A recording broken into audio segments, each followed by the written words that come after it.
Magandang umaga mga kabayan. Welcome sa ating latest update rito po sa South Luzon Expressway, Toll Road 4.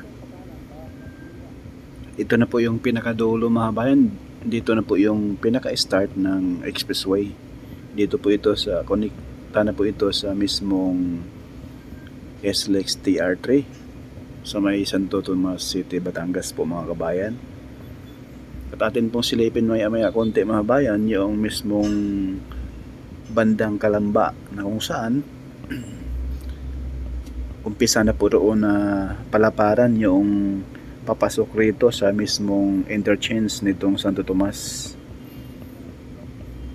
At masilayan po natin dito sa likuran natin yung mga dambuhalang mga dump truck na nagtatambak ng lupa.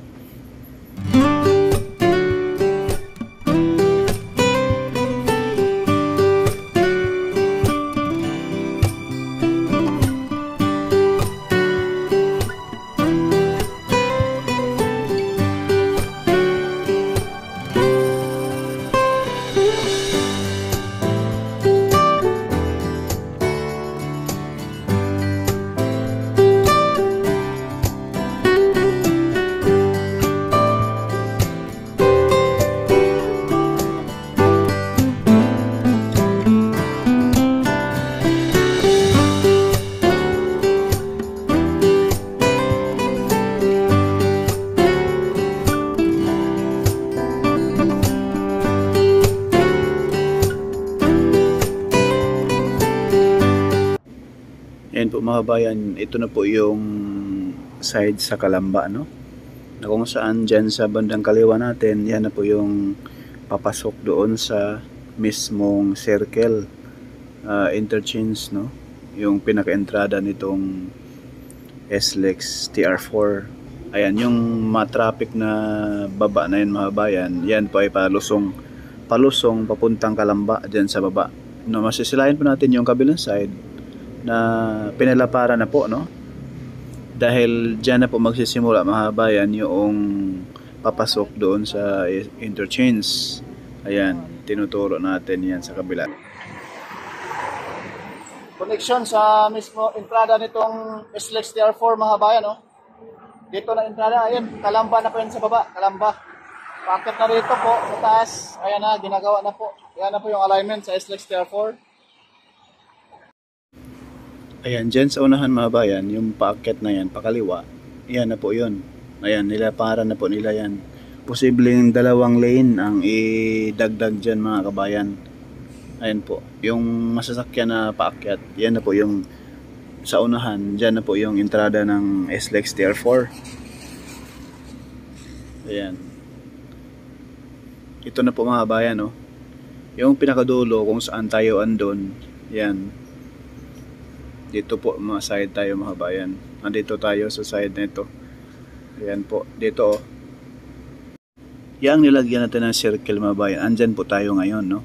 Na kung saan bandang kaliwa, ayan mga bayan. Yan na po yung karugtong doon sa kalsada na nilapara na po doon, no? Pinapatag na po sa ngayon. Dahil dito na po yan karugtong. Yan na po mga bayan. Kaya posible yung pader ng pabrika dyan sa unahan, posibleng mabawasan, no? Lipat tayo rito mga bayan sa paanan ng Mount Makiling, no? Itong puspusan na rin pong tinatambakan sa ngayon.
Ikaw ng alignment mga bayan. Yung putok na yan.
Comment po doon below mga kabayan kung ano po ang gagawin dito sa San Pablo Interchange, no? Dito po sa may package B, kung bakit maglalatag pa sila ng, mababaon pa sila ng reverse dyan mga bayan na trumpet design lang naman din naman ito, no? Kagaya po doon sa mismong Macban at mismong Santo Tomas. Yan na po muna mga bayan, yung quick update natin.